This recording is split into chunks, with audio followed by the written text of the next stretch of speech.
Thank you so much for joining us today. Thank you for joining us today. We are talking about mental health and youth. So everything we talk about will have that youth lens attached to it. As Laura said, please put any questions in the chat, and Julie and I will do our best to address them throughout the presentation, and if not, at the end. And we'll also provide you with our email address that you can email us any question, and we will try to connect you or answer your question or direct you the right way to get your question answered. So with that, we will dive in here.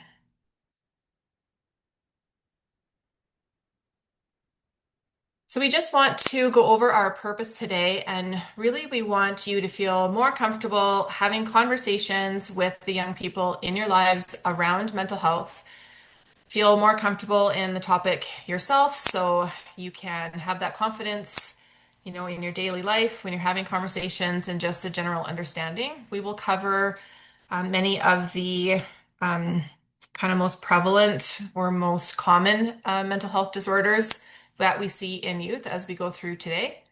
And what we want to make sure you understand as well that our team, Julie and I, we are not clinicians, so we're not able to diagnose or dive into certain situations or talk about your experience with certain young people, but we can help you connect with someone that will help you afterwards if you want to, again, reach out and let us know.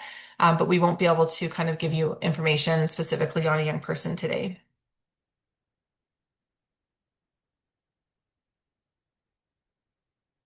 So the first thing we're going to cover is risk and protective factors. So these are two elements in the development of resilience, which is referred to as that ability to bounce back from adversity or bounce back from challenging things in our lives. So this definition of risk and protective factors really tells us that individuals have internal and external resources available to them. So those are those protective factors that we're going to cover. And the difficulties that they're going to overcome in their lives are those risk factors. So we're going to take a look at each one of those separately and talk about how you can influence as an adult in a young person's life. So those risk factors or those negative outcomes or experiences are not just about an individual's personal characteristics, but that influence of their broader society, of their community, of the influence of the family, peers around them, but also themselves as an individual. So when we're talking about individuals, we're really looking at some of that brain development that's happening in those adolescent years. And we do have a few slides that we'll dive into a little bit deeper on brain development. So I'm not going to go through it too much right now. But we're looking at those individual things. Brain development is one of them. We're really looking at helping them kind of look at that emotional regulation. We know that young people are driven by their emotions. When we're looking at school, making sure that you have that connection to school is really important. So we know that youth that are engaged in their school community are less likely to participate in those risky behaviors and have an increased opportunity to form those positive natural supports in their lives. We want young people to feel that sense of belonging to school. So if they're struggling with poor academic, maybe there's some learning difficulties happening, we really need to pay attention to that and try to support them in that so they feel supported and connected to their school community. When we're looking at relationships, that can be peer relationships. We know that young people sometimes struggle with peer relationships, but it can also be the relationships they have with adults as well. So sometimes there is some violence or some disconnection or discord in family life. Maybe they don't have those adults that they can go to that support them. So we want to try to bolster that in young people's lives as well. And then we're looking at the general larger community as well. We know that young people can experience stigma and discrimination. There's a lot of marketing to youth around vaping, for instance. We want to look at kind of what's available in the community and, kind of what are the norms in that community and what is that young person experiencing. So if we look at those four areas, they can offer a lot of risk factors. And we can't always change risk factors. We can't change the community that we live in necessarily. We can't always change the family that we live with or the school that we go to. We can't change that we have learning disabilities. But what we can do is bolster some of those protective factors. So those protective factors, as I said, these are the things that we can influence. So protective factors are those characteristics associated with a lower likelihood of negative outcomes. So if we bolster these, we'll offset some of those risk factors that we just talked about. So some youth have been exposed to risk factors such as a history of trauma, exposure to abusive violence, as I mentioned, experiences of stigma or discrimination, resulting in some mental health issues or concerns. So we do have growing evidence that shows that protective factors in the lives of even the most vulnerable young people can really buffer those risk factors and boost that resilience. So protective factors are those attributes, those life skills, those strengths, making sure they have those resources that can really help shield individuals from the development or the worsening of kind of any undesirable or negative health conditions. They can enhance that capacity to cope with different situations.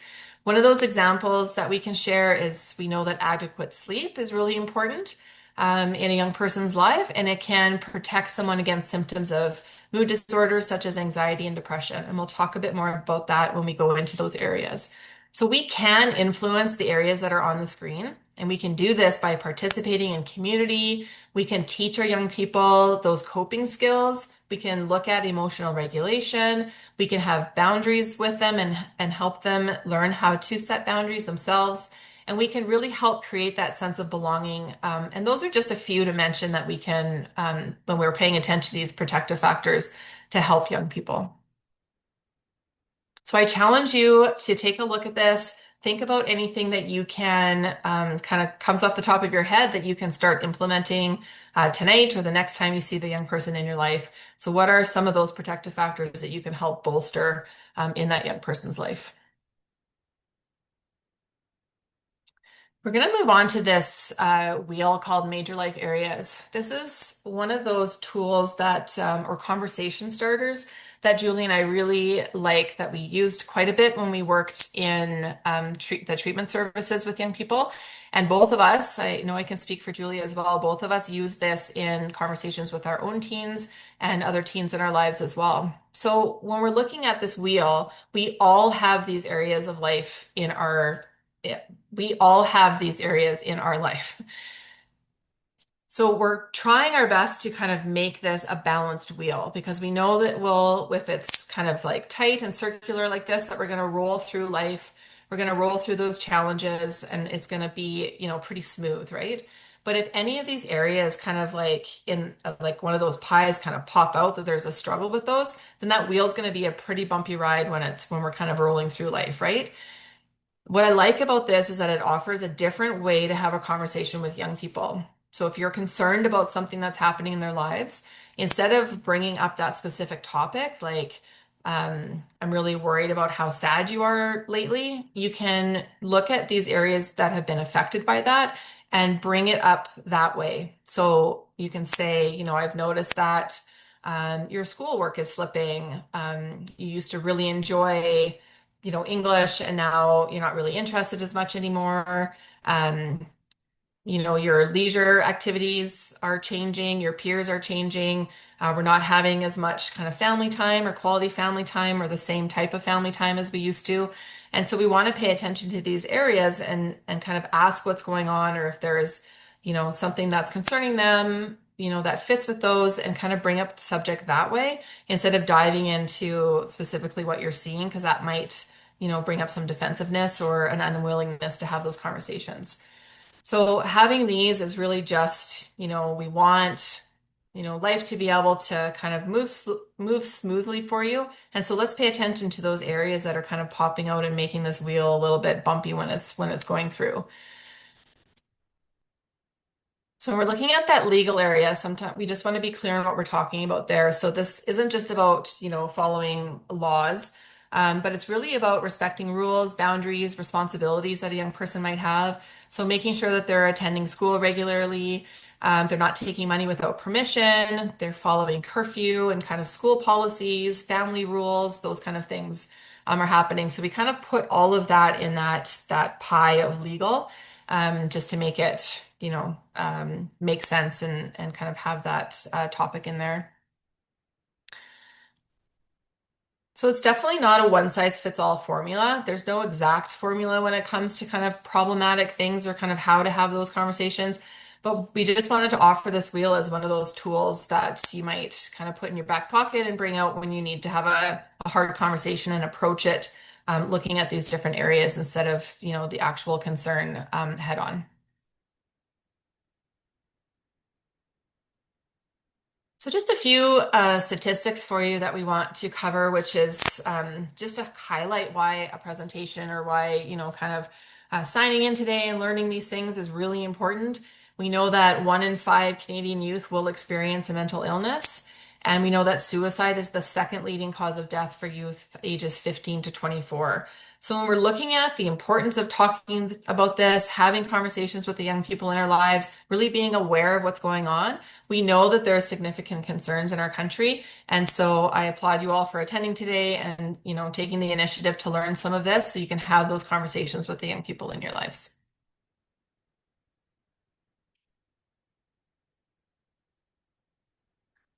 So why, again, talking about mental health matters. We just went over those statistics, but we also know that early support really makes a difference.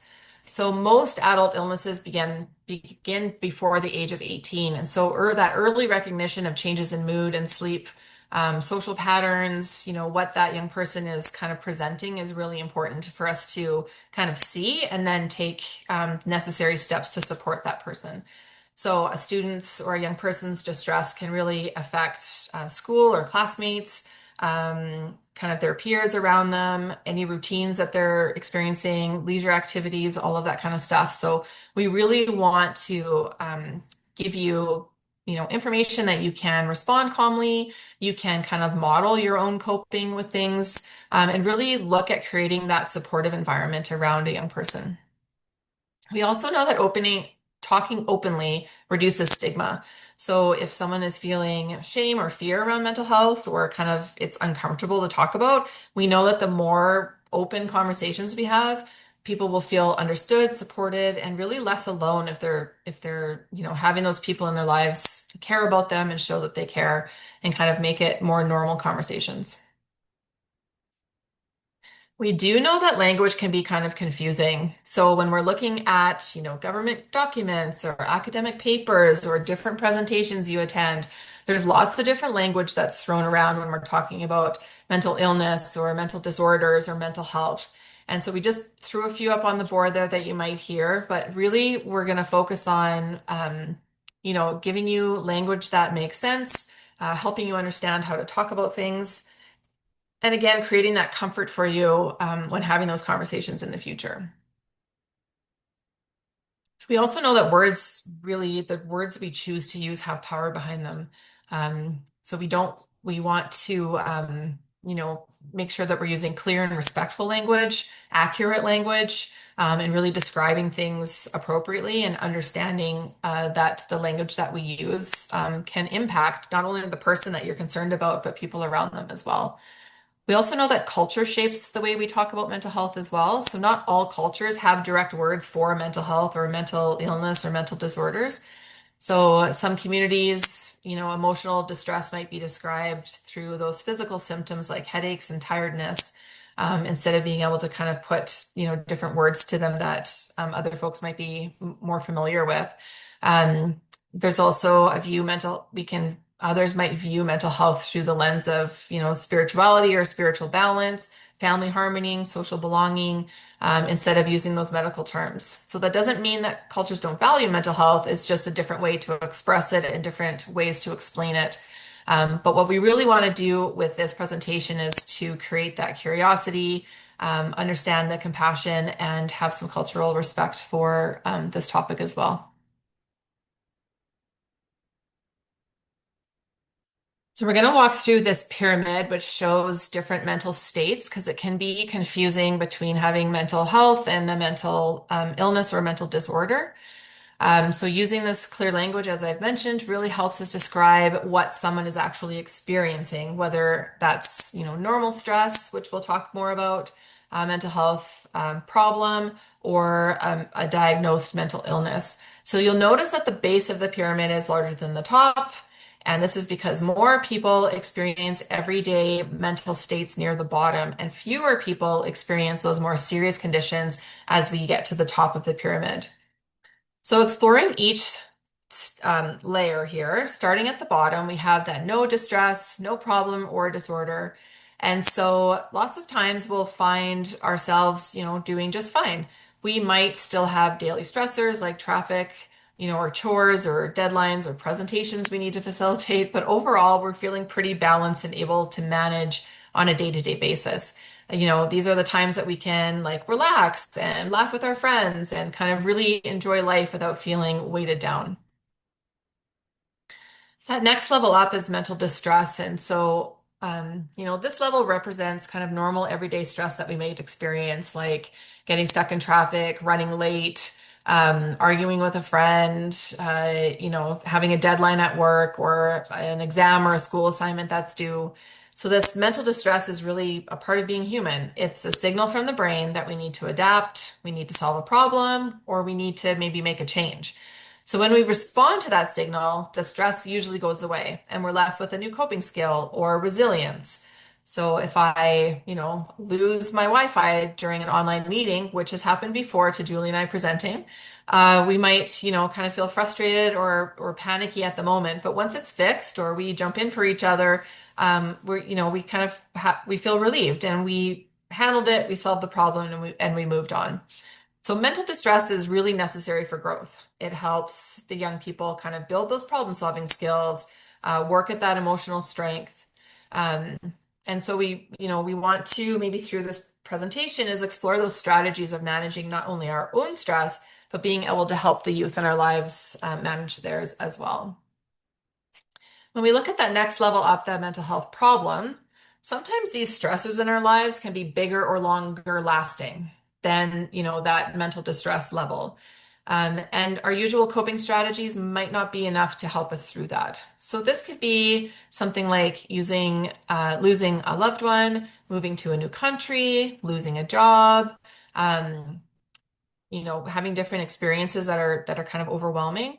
So these experiences can really build our ability to adapt for a while. So it doesn't mean that we have a diagnosed disorder, but it means that we might need some extra support. Like we might need some grief counseling, we might need new connections or to access community resources. So as an example, grief is a normal and expected reaction to loss. It's not, an illness, but it can be, it can temporarily affect our mood, our sleep, our motivation. And we need to remember that what feels like a problem for one person might be manageable for another. So we all experience life events differently, and we can access support differently as well. The other thing with this is that we might need to access medication for a short period of time to help us through something, but it doesn't mean that we have a diagnosed mental illness or mental disorder. So moving on to the top of the pyramid, this is where we have the diagnosed mental illness portion of the pyramid. So these can develop due to a mix of genetics, biology, environmental factors, and we will explore that a little bit coming a little bit later in our slides as well. These can be medical conditions, and we know that 15 to 20% of people will experience mental illness at some point in their lives. And again, early access to, identification, and then seeking professional help with a qualified therapist, looking at those effective treatments, those can really make a major difference. And when we're looking at, as it says on the slide, when we're looking at this kind of diagnosis, this is where we'll have a diagnosis of depression, being diagnosed with an anxiety disorder as examples. And as I mentioned, we'll go through kind of the top ones that we see with young people in Canada. So it's also really important to remember that mental health exists in every part of this pyramid, not just at the bottom. So mental health isn't about being happy all the time. It's about being able to cope or adapt or contribute and do the things that you need to do even when life is challenging. So someone with a well-managed mental illness like ADHD can have excellent mental health. So sometimes even better than someone without because they're seeking those supports and they're learning how to kind of manage difficult times. So you can have a diagnosis of ADHD and maybe you're taking medication or seeing someone that's helping you manage that. You can also experience the death of a loved one. You can also have an exam at school coming up. And then you can also kind of forget about those things and have fun with your friends at recess or, on the weekend, right? So we can experience mental health at any kind of portions of this pyramid. It's also important, again, to remember that not all cultures have this language for mental health or mental illness.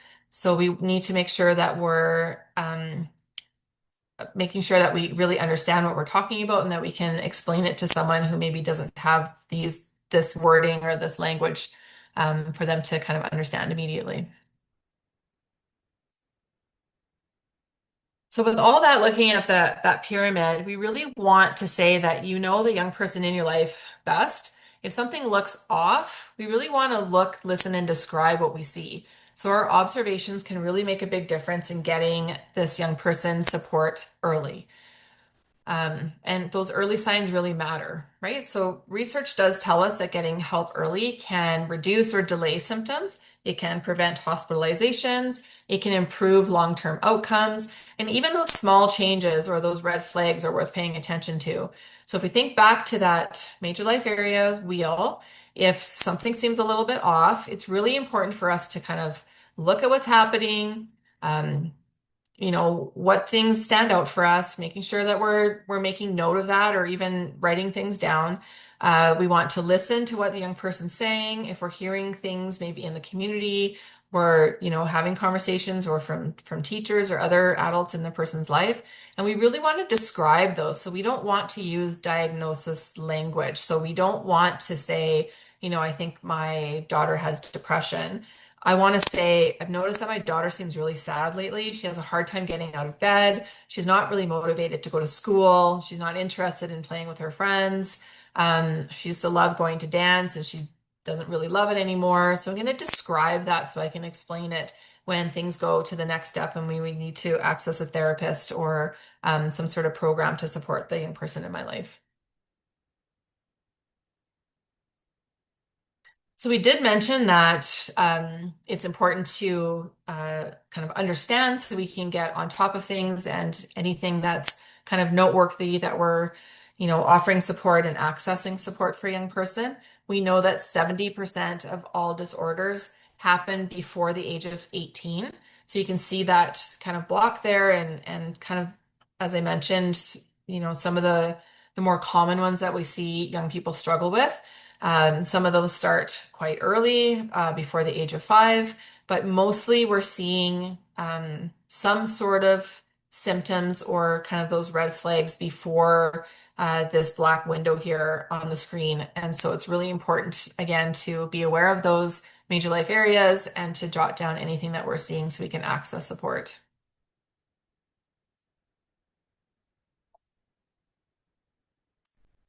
So mental health challenges have many causes. So it could be biological, environmental, it could be social, and often it's the combination that matters most. So understanding this really helps us with empathy rather than blame. So if we can understand what's going on, we might not be quite as frustrated or kind of, blame the young person for what they're going through, but it helps us understand what's going on. So like physical health, mental health is shaped by both genes and genetics and the experiences that we have.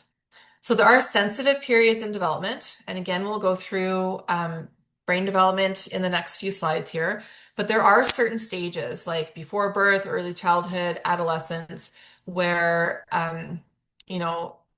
things are happening or things can be kind of impacted in in young person's life because of their brain development and kind of what they're learning and how it's being shaped as they're growing. We know that the environment and genes interact, so experiences can influence how genes are kind of turned on or off, affecting mood, thinking, and behavior. So some examples on that are like healthy sleep, nutrition, supportive relationships. These can all promote positive gene activity. And stress, trauma, substance use, those can negatively impact gene expression. So mental illness is rarely caused by one single factor. Multiple influences kind of interact for this to happen.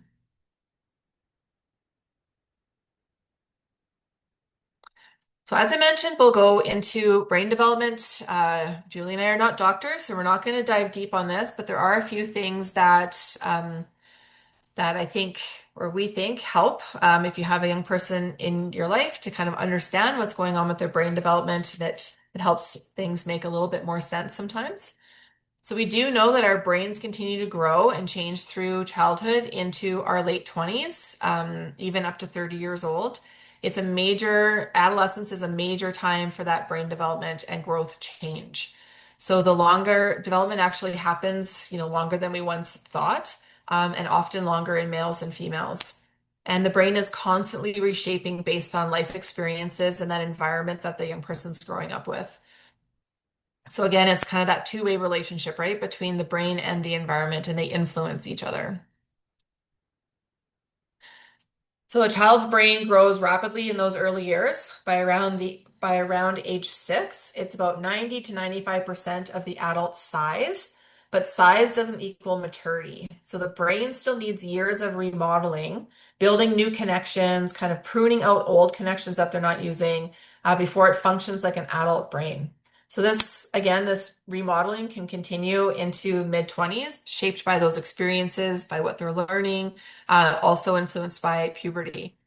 So there is kind of that use it or lose it that's happening. So brain connections strengthen from frequent use and they fade if unused. It's kind of like pruning branches from a tree.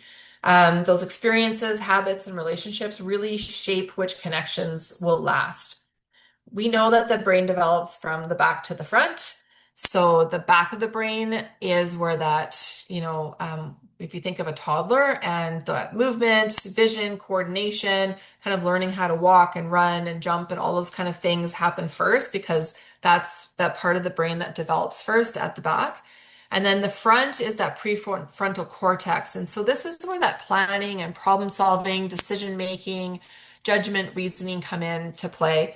And still, teens are still practicing these, like using that thinking part of the brain at the beginning here, or at the front of the brain. They're learning kind of how to use that and kind of bring it online. And our job is to really, help engage those parts of the brain that are developing for them. So the brain is busy, kind of under construction, and it's, if you think of like messy back roads and we're smoothing it out to be, kind of super highways so that things move faster and more efficiently. And again, that the stuff that's not being used kind of gets pruned away, those back roads that we don't use or don't need. So three things that we want to highlight with young people that we think are kind of the most important to understand if you're a parent or work with a young person. Again, we know that during this stage, the brain goes through major changes that shapes how a teen feels or thinks or connects with others. So kind of understanding what's happening gives us that patience and empathy and hopefully minimizes that frustration, although that's still there sometimes, we know. So the big three things are, the first one is more intense emotions. So as I mentioned, the back is developed first, and that's that kind of running and jumping and all of that motor skills. The middle of the brain is where the emotional part of our brain is. So that is developed before the front of our brain with that reasoning and judgment and critical thinking happens. So when you see a teenager kind of, feel like they're being really emotional, which I'm sure we can all agree that we've seen that in teens, it's not just moodiness, it's how their brain is wired right now. So it's accessing the emotional part of their brain to react to things instead of the front part of their brain with that judgment and critical thinking. So when I'm having a conversation with my daughter who's 17 and she gets really upset and can't really verbalize what's going on for her, and she, kind of ends up in tears and maybe there's a door slam and stomping upstairs or whatever, it's because she's accessing that emotional part of her brain instead of the front part of her brain where she can, kind of reason and walk through the conversation with me. And instead she goes to those emotions. We also know that teens tend to read emotions differently. So if I show up with a neutral face and ask my teenager how she's doing, she can interpret that as that I'm upset about something or that I'm angry at her. And immediately she'll say, "What's wrong?" or "What did I do?" If I approach her with, facial expressions with a smile or kind of more lighthearted and stuff, then she'll be able to read that more appropriately to know that everything's okay. So just nice to understand as a parent or someone who works or has young people in their lives to just pay attention to the facial expressions that we're using when we're having conversations with them as well. And we don't want to punish or shame those emotional reactions. We want to help them name and kind of manage those feelings and learn how to balance that emotion and with that logic, right? Um, we need to, be calm while we're giving them that guidance while they practice. So the second one is risk and novelty feels rewarding. So the teenage brain, again, it's wired to seek new and exciting experiences. We want them to kind of get out into the world and experience things and learn, right? This happens because of dopamine. So if you haven't heard of dopamine before, it's the chemical that makes us feel good when we try something kind of new or exciting or rewarding. So teens have a lower base dopamine than adults do. So they get bored easily. But they get a bigger dopamine spike when they do a new experience or something new or exciting. So this means that novelty or adventure, that, even that risk can feel extra rewarding. And it's really nature's way of helping them explore and grow it. It makes them want to do something because they get that extra hit of dopamine. The downside of this is that, they can focus more on the thrill of it than the risk, right? So our job as a parent is to, or an adult in a young person's life is to help them, kind of hit that brake pedal a little bit and not just live with all gas pedal and try to bring that front part of the brain online a bit more to work through things and talk about, what's the outcome of this? So if you're gonna, skateboard and, you know, take a risk doing a trick or whatever, what's the outcome of something that might happen down that? If you're going to drive too fast, because that's really exciting and can give you that dopamine rush, what's the risk of that can happen if you're driving too fast in a car?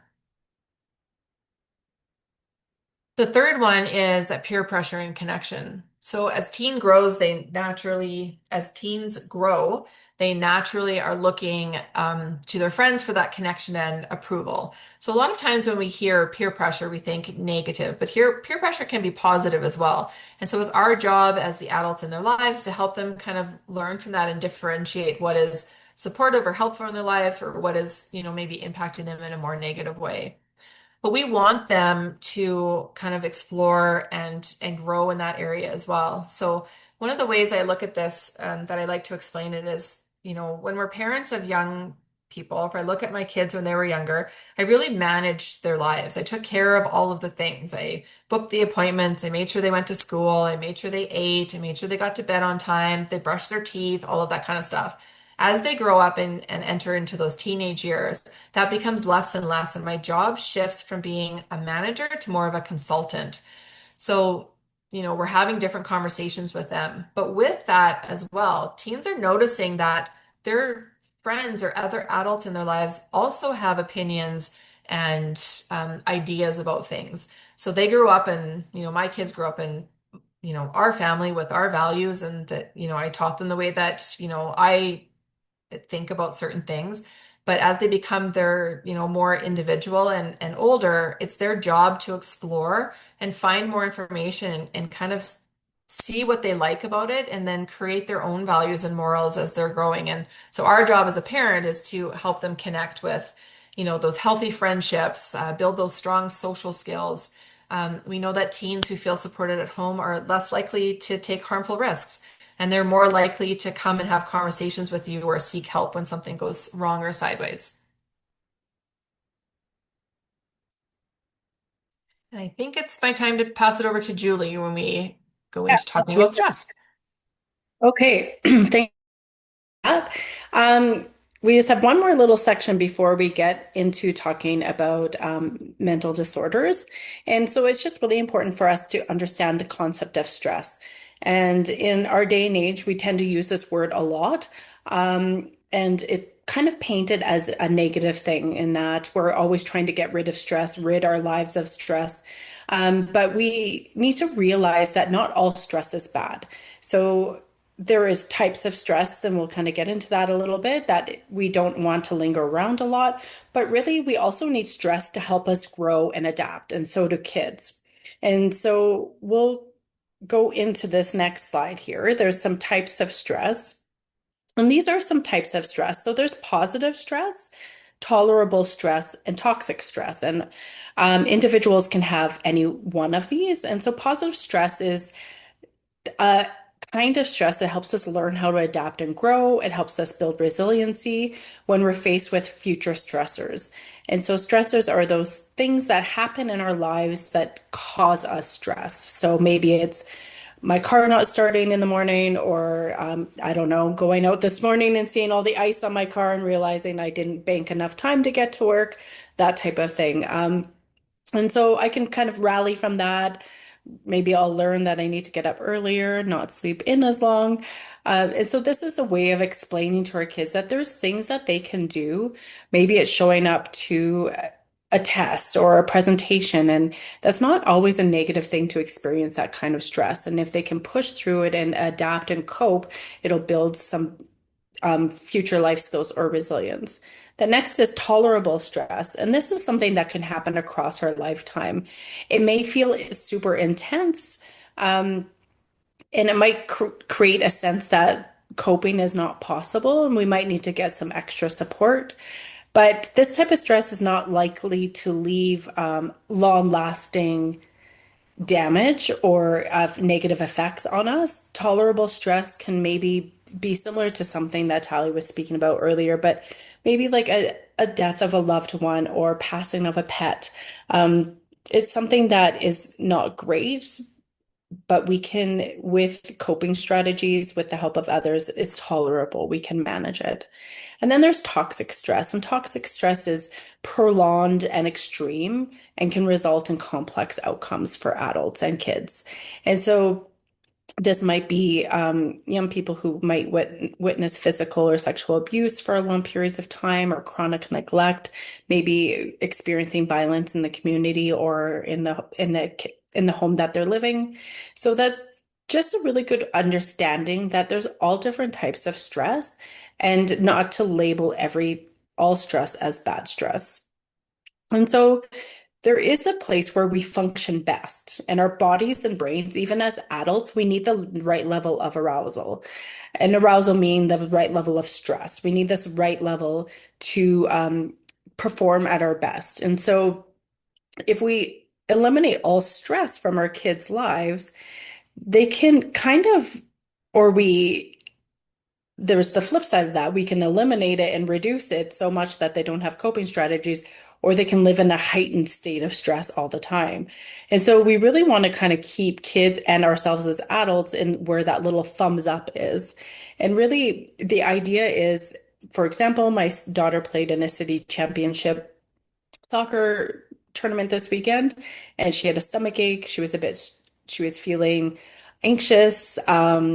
She had a bit of a headache. She was a bit nervous, and that was all positive stress. She needed that amount of arousal to go into her soccer match, but we needed to keep it to a point that it didn't debilitate her and overstimulate her. And so, really, it's just this idea, this concept of needing stress. We need some of it in order to be stimulated enough to achieve things, to pursue dreams, to take those positive risks and learn that we are capable of doing things. Okay. And so we're going to go into the first mental disorder that we're part of our presentation. And so anxiety. So anxiety disorders are mental health conditions where fear, worry, or nervousness is intense, frequent, and hard to control. About 1 in 8 school-age children may experience an anxiety disorder. Anxiety often goes unnoticed, as children can do really great at school but have significant anxiety. So it kind of gets masked, if you will.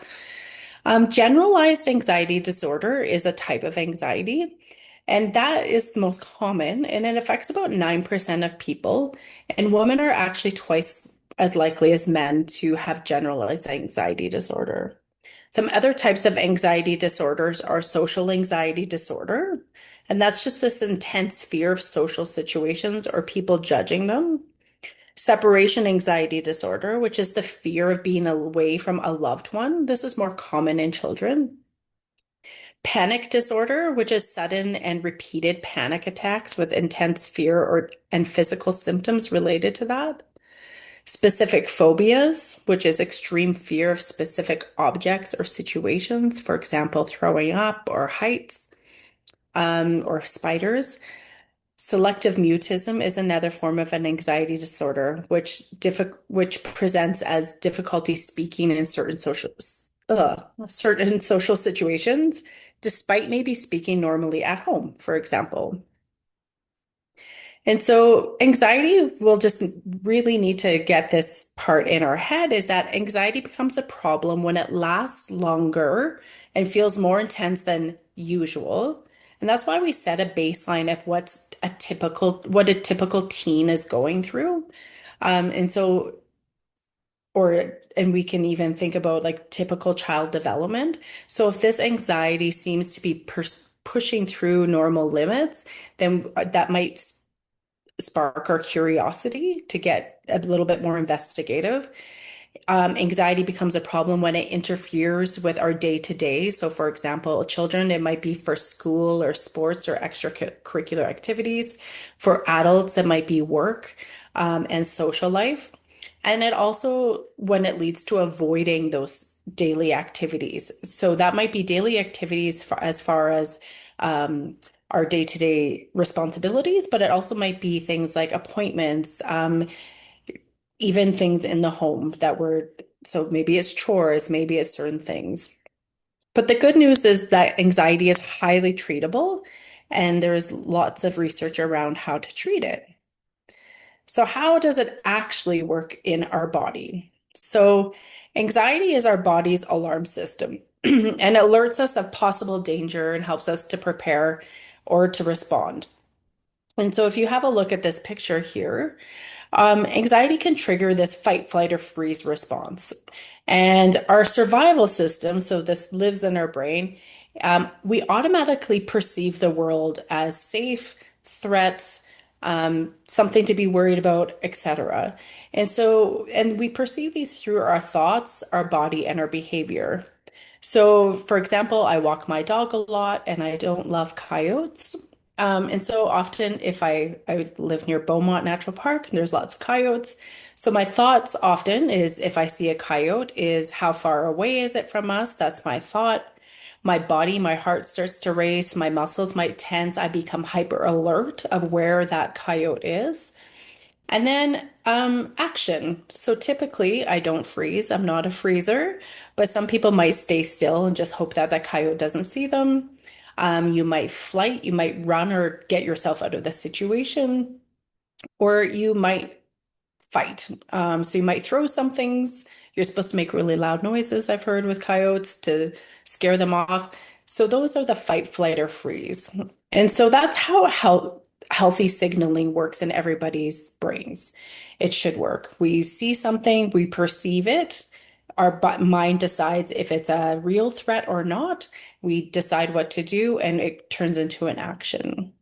So, how anxiety hijacks the brain is we go into this next picture here is that it overreacts. Our brain perceives something as dangerous when there is no danger.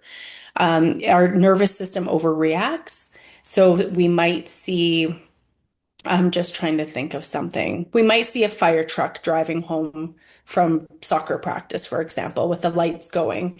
And instead of filtering that as maybe there's an emergency, I don't need to be that nervous, I'm not in imminent harm, a person might see that and start to think, what if that's my house? And kind of get hijacked and have that fight, flight, or freeze. They might race home, they might freeze, that type of idea. So the idea is that something happens. So you might have a test, you might I don't know, my son would argue that talking to the lady at Tim Hortons counter is enough to fight, flight, or freeze, right? There's something that they perceive and their brain perceives it as dangerous and it triggers the flight, flight, or freeze response. And it's really hard for them to stop that response without some support. And so, why this matters is that anxiety can, like, there's some levels of day to day that you might have some anxious thinking, that type of thing. But when it hijacks and it becomes more consistent and persistent over time and misfires, that's when we need to be a bit more aware and start to get some early recognition and support. So when it starts to interfere with development, our learning, social connection, that type of thing, that's when we need to start to implement some tools. So anxiety actually impacts these different areas of adults and children. And so it impacts our emotions. Anxiety can make kids feel fearful, tense, or on edge. My daughter has anxiety, and this presents as now that she's a bit older, it presents more as edgy. Her younger brother and I sometimes give each other the eyes of like, oh, this is the day that things can go either way with her. You can kind of feel it. Other kids might feel nervous. They might have stomach aches or like leg aches. But it makes them kind of feel nervous. And so the other thing is behavior. It can really affect their behavior. They might start avoiding certain events. For example, my son doesn't have anxiety, but he likes to avoid talking to customer service people. They might avoid social events or new experiences. And there are coping responses to this, but it really can impact their behavior. And so they might become more restless, they might fidget, they might have trouble sitting, or um, different signs that could be connected to behavior and anxiety. And the third thing is thought. So that's cognition and the racing thoughts. So the what if kind of thinking or overestimating danger. Remember I said about that fire truck. So you see a fire truck or some lights flashing and you automatic kind of go to the worst case scenario, for example. And that can be quite common. Like, I'm late for school, I may as well not go because then I'm going to be late for everything and then I'm going to fail. It's kind of that snowball thinking. And this can really make concentration and decision making harder, affecting school, home, activities, and sleep. Sleep is a huge one that this might affect as well, because when you're not busy and you are silent and you're laying there in bed with no phones, nothing to distract you, your thoughts can kind of get into your way. And then number four is coping independence. Youth and adults as well may rely on habits, specific routines, and reassurance to feel safe. So this might look like, hey, mom, did you check the front, like before going to bed, did you check and see if the front door is locked? And then they go to bed and then they might call out and say, hey, did you check and make sure the front door was locked? They might get out of bed themselves and check the front door to see if it's locked. So they're trying to get that reassurance to calm their nervous system. And so this can be sometimes become a problem if they're overly dependent or you're their coping strategy. And then we want to keep an eye on excess and extreme. So how long has this anxious behavior been coming? Has it been very frequent? There's normal times to roll through anxious periods, but when it becomes frequent or too strong and long lasting, that means our brain is stuck in that overdrive and we need to get some support. Okay. So here's another graph, and this is very similar to the one we talked about that arousal having too much or too little. But this is more to do with anxiety. And so what happens is when we had that picture and anxiety hijacks our brain and that fight, flight, or freeze drives us into hyperarousal, like we're in heightened alert. And so what that sometimes means, and often with anxiety, is avoidance of that thing. So say it's a test, or say it's my son ordering his vanilla dip donut at Tim Hortons. So that first time when we walk in together, for example, to Tim Hortons and he's hiding behind me, he doesn't want to talk.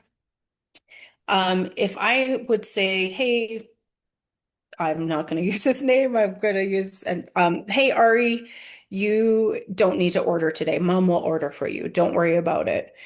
Immediately, he has relief from that anxiety. It's immediate relief. And then the next time we go to Tim Hortons and I say, hey, Ari, like you are going to order this time, and we kind of get into an argument. He really doesn't want to. And if you look at that curve, his anxiety's heightened even more than the first time. And so, and then if I say, oh, if I don't want to deal with the fight, it's embarrassing, I need to get to work, I say, fine, fine, fine, mom's going to order for you this time.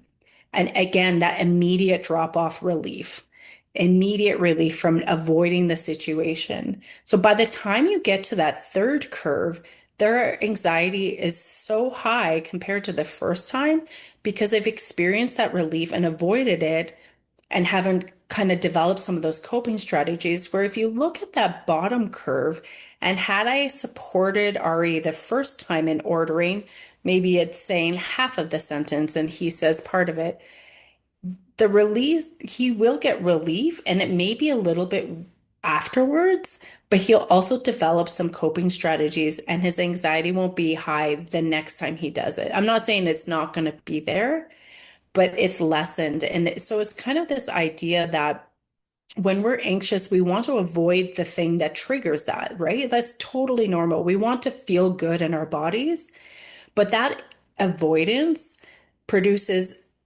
a reduction in anxiety only for the short term, but actually increases anxiety over time. And then the more we avoid, the stronger and longer lasting that anxiety becomes over time. And it creates these patterns that are harder to break later. And so it's just really trying to, even if our kid doesn't have anxiety, but has some nervousness around new situations, maybe it's meeting a new coach or a new teacher, it's trying to give them some skills, support them from the side. Not, we don't have to be hardcore about it, but like not just shoving them in and making them do it, but like coming alongside them and like working through not avoiding that situation so that they can develop those coping strategies. I hope that makes sense. Okay. So really what we're looking for and what we want to pay attention to with anxiety is how long is this lasting? Is the intensity, is it out of proportion to the situation that's happening? Is it lasting longer? For example, test anxiety, is that lasting a couple days or a day or 3 days prior? How frequent is this happening? How frequent are anxious thinking happening? How often is it constant or just occasionally? Duration, is it lasting a few weeks? Or is it months without improvement? So brief worries or like anxious periods can sometimes go away within a week, right? Like maybe it's an exam week and my daughter just went through like huge bout of like exams and soccer tournaments, and her anxiety was kind of heightened for a few weeks. She wasn't getting as much sleep, but it wasn't necessarily pushing on months, if that makes sense. So you just kind of want to gauge again with that major life area wheel, what is typical for your child in your life or the person that you're supporting? And is this different than what you're seeing? So what might be frequent or duration being longer might be different for every child. And what is the impact? How much is it interfering with a daily life? And so these are the things you want to pay attention to and note so that if you do go for support, that you have these things detailed out and you can, instead of, as Tally was saying, going to a doctor or a support person and saying, I think Sally has anxiety, um, you're detailing some of these pieces out. Okay. And so another part of anxiety is obsessive compulsive disorder. And we just want to touch on this very briefly. And so OCD is an anxiety related condition that affects on how a person thinks, feels, and acts. And it often starts in childhood or adolescence. And this isn't just being neat or perfectionistic. So usually it occurs in their thoughts, so intrusive, unwanted thoughts or urges. It can be compulsions, so repetitive actions or rituals that will reduce anxiety. Again, you want to watch for the impact on daily life. And signs to watch for would be very frequent reassurance seeking, very frequent avoidance of situations that trigger obsessions, very strong distress if rituals are interrupted. And then there is treatments and supports that we'll talk about at the end that you can access. Um, so quickly, we're going to go through, I'm just keeping an eye on the time here. We're going to talk about some expected worries for kids of different ages because we talked about what's common and what's not. So if we look at this first one, this is expected worries for ages 5 to 9. So really, like these are just the things that are common. We'll send this out as a PDF. And so really, you're just noting, is the worry or the anxiety thinking common for this age or not common? These are age 9 to 12. And so, age 9 to 12, these are some of the worries. Peer groups, remember, start to shift as Tally was talking about. So, sometimes when Tally and I were clinicians, we had parents come to us and were concerned about their kids, about certain worries they were having or different concerns, but they actually were pretty normal and or within the range of normal of being in these topics. And then these are the teen worries. So as teens, as their world grows, their worries often start to expand. And so it's also paying attention again to how long, and how much this impacts their day-to-day life. Okay, so the next thing we're going to talk about is depression. This includes major depressive disorder, bipolar disorder, seasonal affective disorder. And it's important to note that normal ups and downs are not mental illness. Teens, children, adults will all experience natural emotional up and downs throughout life or normal weeks or different periods of time in which our moods. But one of the main jobs of our brain is to regulate moods and emotions. And so if this becomes disrupted, this is often when depression or mood disorder starts. And so if we look at this first graph here, this is again, this is kind of like a day to day. Everybody's mood goes up and down. If you imagine like a thermostat, there's a baseline. My house is a baseline of 19. And then we either put it up during the day or down during the night, right? So some things that can impact this are daily changes, like circadian rhythm, monthly changes, so like hormonal shifts, seasonal shifts, that type of thing. But for the most part, our brain mood is fairly stable, and we have this set point. It's kind of like a thermostat. So if we look at this next slide, if we think about depression, it's more like a broken emotional thermostat. So the brain isn't really regulating our mood like a thermostat, for example. It isn't doing its job regulating the mood like it should. So a good question sometimes to ask is if you're chatting with your teen, chatting about like what they feel their normal baseline might be like. You can talk about, do you feel like your brain is doing its best job regulating your emotions and your mood? And depression is much more than feeling sad. It's actually a condition that affects how the brain controls those moods that we were talking about. So, major depressive disorder is persistent and intense sadness, loss of interest in activities, and the episodes can last months and be triggered by events that are spontaneous. And um, really, it affects their mood. So, that persistent sadness, maybe loss of pleasure, feelings of worthlessness. It can affect their thinking, so trouble concentrating, making decisions. It can affect their body, so fatigue, sleep, withdrawal, movements or restlessness.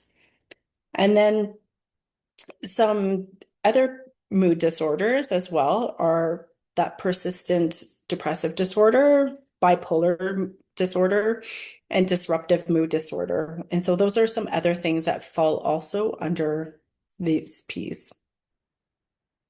And then these are the things that we want you to look for. So, what are some of those emotional signs that you might be seeing, and how are they impacting those major life areas? Um, what are those behavioral signs you might be seeing? Are they drop in school performance, increased anger, maybe changes in sleep or appetite? Those physical signs and those severe warning signs. And so, if you're seeing some of those severe warning signs in that light blue square, you're going to want to access and help immediately. Um, and we will let you know at the end where you can go for immediate help for some of these things. Some risk factors for depression is a family history of depression. Other major life changes. Remember, we talked about that toxic stress. So, some of those pieces, and sometimes co-occurring mental health conditions such as anxiety, substance use, or ADHD.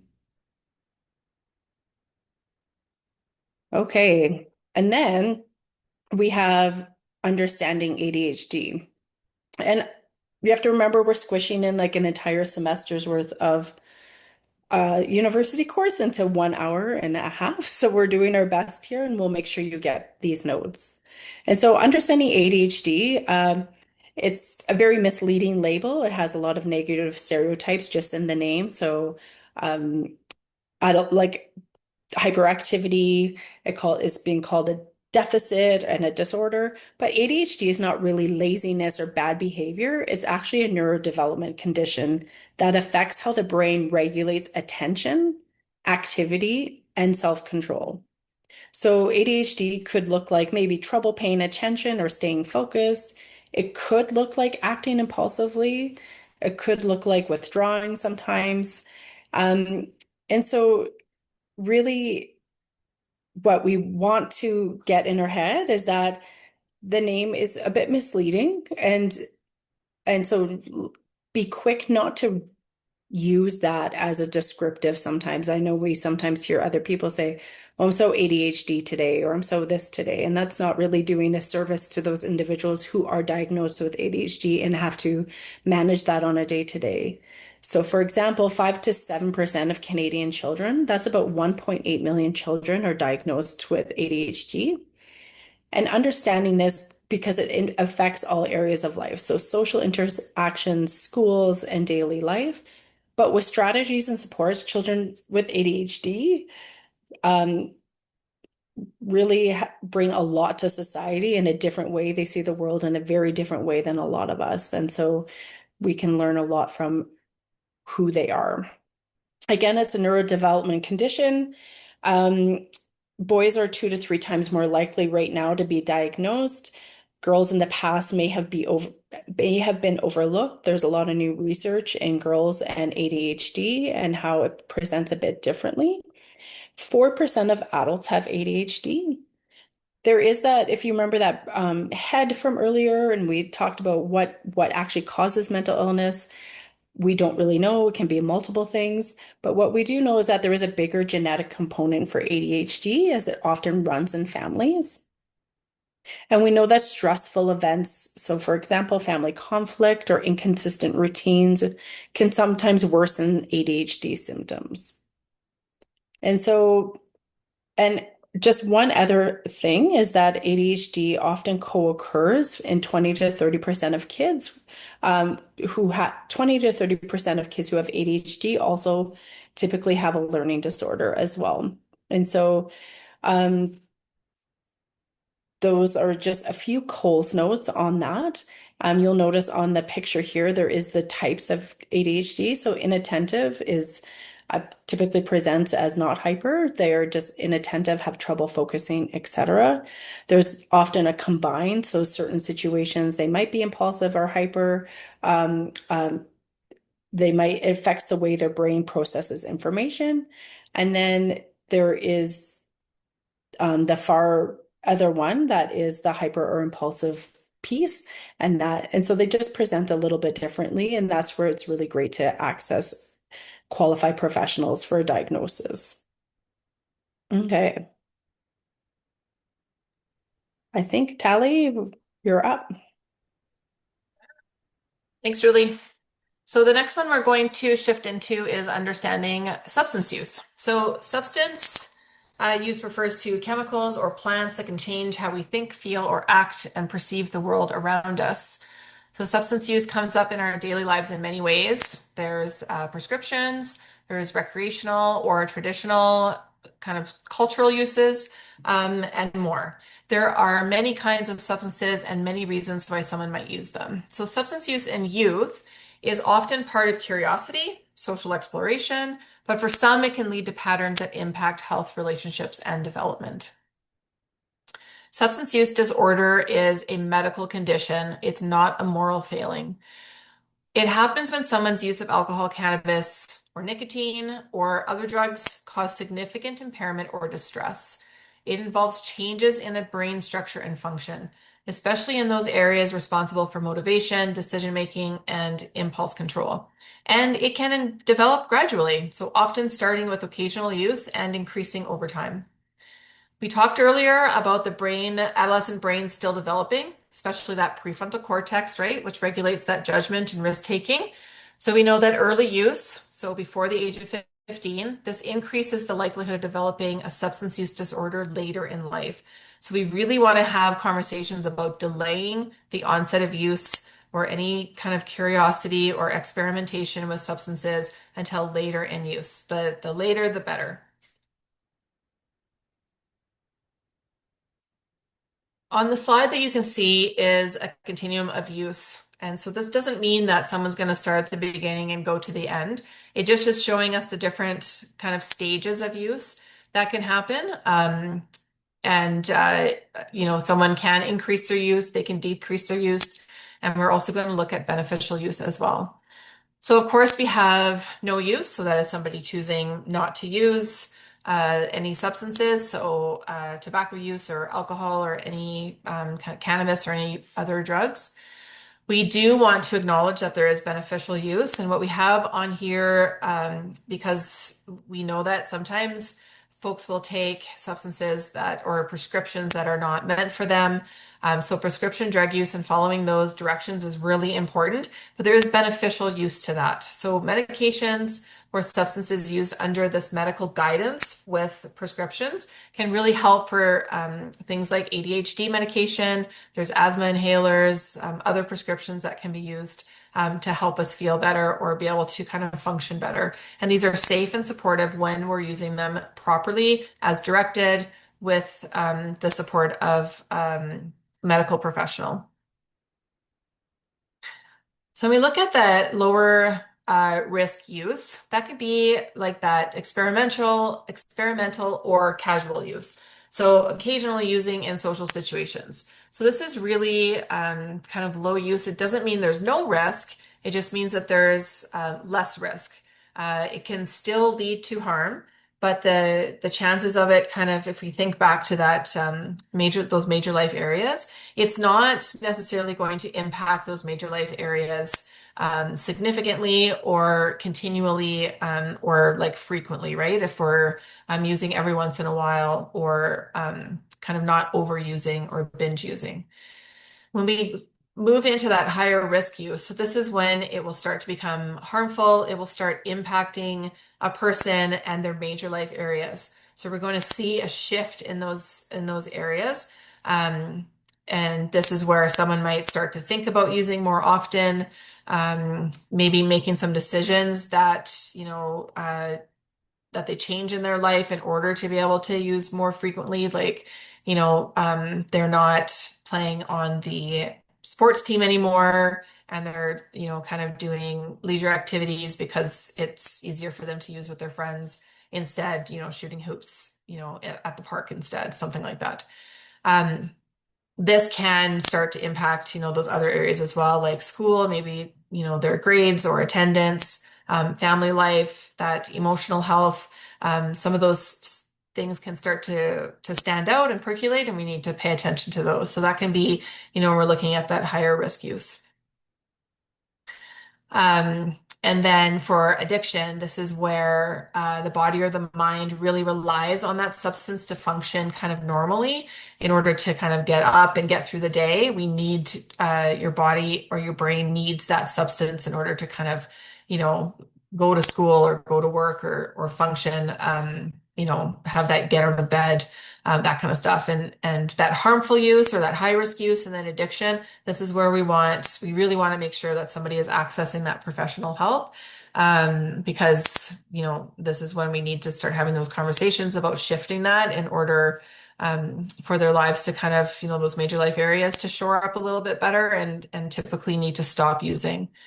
Um, so that, as I said, doesn't mean, if you're kind of using that lower risk, that does not mean that it's going to turn into an addiction. And as I mentioned earlier as well, we really want to make sure that that delay of onset of use, like when they first start trying or experimenting, the later in life, the better for that.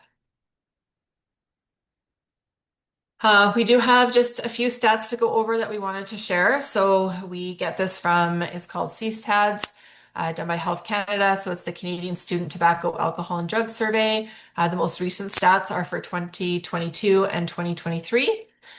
We know that alcohol is still the most common used substance among youth. About 22% of students in grades 7 to 12 report drinking alcohol in the past 30 days. So that is a percentage of grade 7 to 12. So it will, of course, be lower in grade 7 and increase higher in grade 12. And the average age of first use of alcohol is 13 years old. So again, that delay of onset, we need to look at how, if it's normalized in our family, we know that it's normalized in our society and our culture in Canada. And so having conversations about alcohol and really delaying that use is important. Alcohol is everywhere around us. So we need to make sure that we're having those conversations.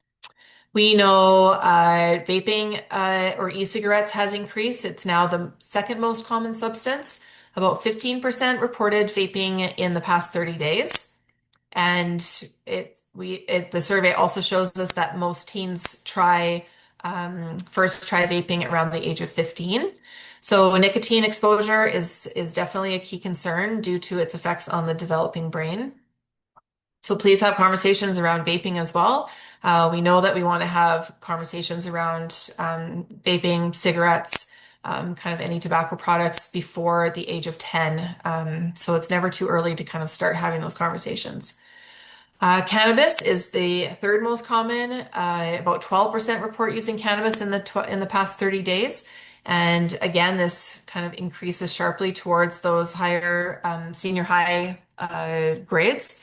And the average age of first use is around 14 years old.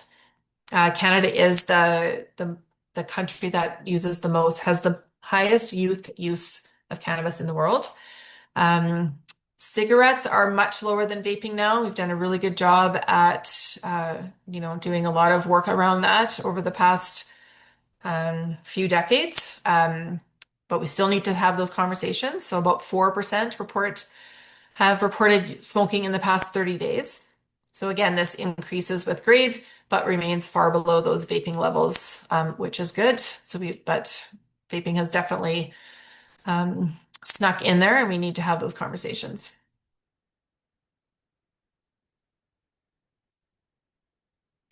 When a young person develops problems with substances, that early support and intervention can make a huge difference. So treatment is most effective when it involves the young person, their family, and the broader support network as well. It's not just the young person going and kind of, getting fixed or figuring it out and coming back, but everyone needs to participate in that.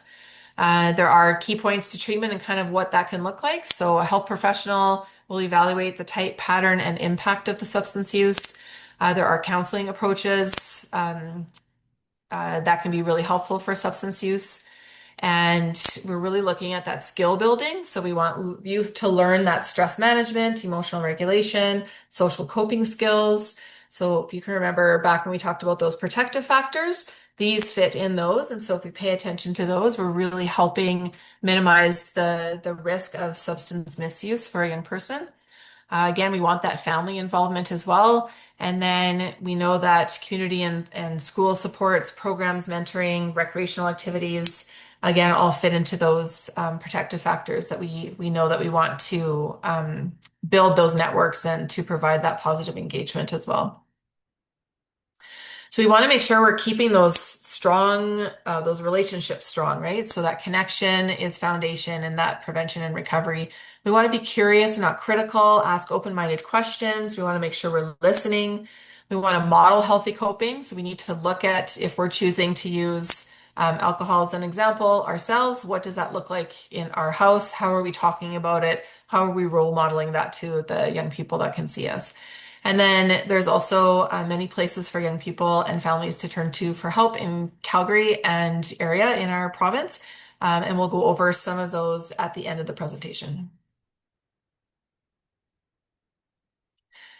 Our last one that we want to cover just quite briefly here is eating disorders. We know that they are a serious mental health condition and it involves disturbed eating behaviors, body image concerns, unhealthy thoughts about food and weight. They're not just about food or the or appearance. It's often linked to stress, perfectionism, anxiety, trauma. Sometimes there's control issues. Eating disorders can appear in children, teens, and young adults, and it affects all genders. It's not just women, although rates are higher for girls and young women. About 1 to 3% of adolescents meet the criteria for an eating disorder. And the onset is typically between 12 and 25 years old, but cases can occur earlier or later as well.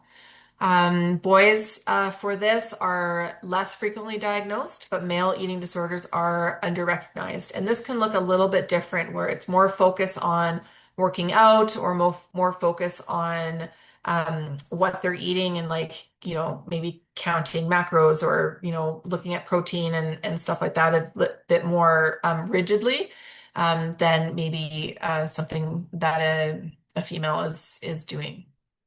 So there are different common types as well. There is anorexia nervosa, so restricted eating, fear of weight gain, and disordered body image. There's bulimia nervosa, which is binge eating followed by behaviors such as vomiting or over-exercising. There is binge eating disorder, which is the recurrence of overeating without purging behaviors. We do have some wrong assumptions around this as well, right? So eating disorders is not a choice or a phase. They're not always obvious. People may maintain normal weight or kind of hide behaviors or eat like normally in public, but hide them from people around them. And it's not just about vanity. They are serious mental health conditions with medical consequences as well. We know that early recognition is key for better outcomes. There is a lot of care and ways of looking at eating disorders. So with medical monitoring, therapy, nutrition support, etc. And there are different therapies that work best for eating disorders as well. We know that these can have long-term physical and mental health impacts, but with early intervention and support, recovery is possible. So we really want to notice any changes in eating behaviors or patterns, body image concerns, social withdrawal, and any shift in connection to family around eating and meal times and stuff as well. Okay, so that is the last mental health disorder that we're going to cover. And we're going to shift for the last 10 minutes here into tips and tools. So we know that how a teen spends their time matters for that brain development. We've talked a lot about that through the presentation. We really want to encourage those positive behaviors, look at promoting those protective factors, promoting those thinking skills to activate that front part of the brain, and looking at supporting those healthy routines as well. So this is research that was done by UBC, and they came up with a Thrive 5. So these are protective factors that also reduce the likelihood of turning to substances and also help minimize mental health risks as well. So we know that moving more is really important. So that physical activity really helps manage stress. It improves mood. It supports healthy brain development. So even moderate daily activity is good and will help reduce anxiety, kind of depressive symptoms. It really provides a natural way to cope with stress instead of using, kind of more negative or unhealthy coping mechanisms. We want to make sure that we're sleeping well or sleeping soundly. So this is getting adequate, consistent sleep. We know that this is critical for emotional regulation, being able to pay attention, decision making. Poor sleep really increases impulsivity or risk taking. We know that eating well is important. So do want to acknowledge that food insecurity is more prevalent these days as well. So eat the best that you can, the most balanced nutrition that you're able to. This really supports brain function, energy, overall well-being. A healthy diet can really stabilize mood. It reduces those emotional triggers that can lead to those unhealthy coping strategies as well. We know that giving back is really important. So those acts of kindness, volunteering, helping others, kind of that's building that community and having that sense of connection and belonging is really important. We know that saying hi is important, so that social connection is really vital. Positive relationships with peers, family. Again, these are all linked back to those protective factors we talked about at the beginning of the presentation. If you're thinking about talking to your child or teen about a concern or the young person in your life, that's fantastic. We know that open, honest communication or conversations can really help make informed decisions and build that trust. We want to be honest, we want to stay calm, and we want to use reliable information. So if you're curious about websites and stuff, we can also help you link you to websites that you can look at with the young person in your life. Sometimes that's helpful as well to do that research together. We know that role modeling is important. Kids watch what we do, not just what we say, right? So as I mentioned before, an example is we want to be aware of what alcohol looks like in our household. How do we talk about that? How do we talk about mental illness? How do we describe it? How do we, kind of minimize the fear around it and really educate ourselves around what that looks like? We want to talk and listen. So I really like the phrase, we want to listen, not listen to respond. So what that means is we really want to listen and make sure we're understanding what's being said and make sure that we, reflect that back to them and understand before we go to respond. So instead of formulating a response in our head, we want to listen, make sure that we listen and understand first. Really important to answer, to use like open-ended questions like what do you think could happen if you made that choice, right? What does your gut tell you? Really, again, activating that front part of the brain and thinking about consequences and values and not just rules or that, emotional responses that they have. And we really want to affirm and encourage. So, be that outside voice of reason for them while their brain matures. Create those routines, have regular check-ins, celebrate progress and successes, focus on their strengths, just not just their mistakes. So I'm really proud of you for handling that situation, as an example. Use that empathy and understanding, right? Talk about feelings, talk about your feelings, their feelings, put words to that. Language is really important and kind of learning how to explain how we're feeling is also really important. We know that mental health treatment isn't a one size fits all, so every young person's journey can look a little bit different depending on what they're experiencing, what their needs are, their preferences, the severity of what they're experiencing. So again, this can include therapy or counseling, peer or family support, medication at times. There are school or community programs, and a combination of these is typically the best. But most important is finding out what works best for your child and your family or the young person in your life. We know that healing takes time. It's not a quick fix. So it's normal for progress to be slow, kind of uneven. Sometimes it's hard to figure out, the best therapist, or it's hard to figure out the most appropriate medication or dosage of medication, and it takes work and time and patience. Um, it's not just about reducing, symptoms, but it's about creating that better kind of daily life at school, at home, with friends. We want to make sure we're aware of side effects. Um, Everyone responds differently to what they're experiencing. There might be some trial and error. And we also know for teens that it's important to stick with it. So it can take 8 to 10 weeks to see major improvements where they start to feel better. So feeling, deflated or discouraged about that can happen. And so we really want to be that positive that positive messaging and helping, kind of walk beside them through this and getting the support that they need. There is definitely a role for families and caregivers in helping youth recover and staying well and healthy. So, supportive, consistent involvement can really make treatment more effective.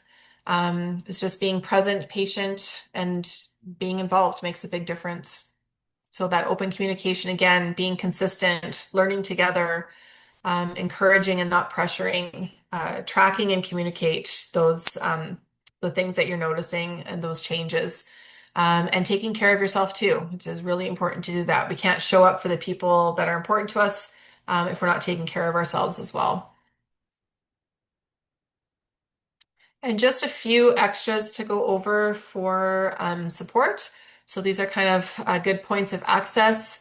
There is in Calgary, there is the Summit. So it's the Adolescent Day Treatment Hospital. So this is open 7 days a week. And you can access this with walk-in services. And we can provide kind of any websites and stuff for you if you're curious as well. You can email us. But this is a great place to go instead of the emergency room. So if it's not, kind of a like a medical emergency, like, a broken arm and stuff, you need to go to the emergency room.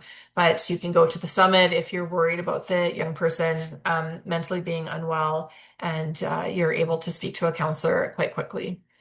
Beside that beautiful building is another great service called Youth Substance Use and Mental Health Services. And again, you can access this for a variety of programs. We won't go into them specifically because they all require a referral to them, but you can access services here and speak to a counselor, and they can point you in the right direction for which program or service might be best. There is 211, which accesses Alberta resources. This is also the best way to get a hold of the Distress Center or Connect Teen as well. If you're worried about mental health issues, a young person can call there. There's HealthLink, of course, 811, and then Access Mental Health as well is for non-urgent services. And this provides information, consultation, referrals to residents in Calgary or just outside Calgary for any addiction or mental health concerns. And that is our presentation. This QR code is not a feedback link, but it is a link to our website, so you can access us and our sister teams like CES. And of course, our email address is on there as well. And I know that Julie put it in the chat also, but you can reach out and ask us any question at chps@recoveryalberta.ca.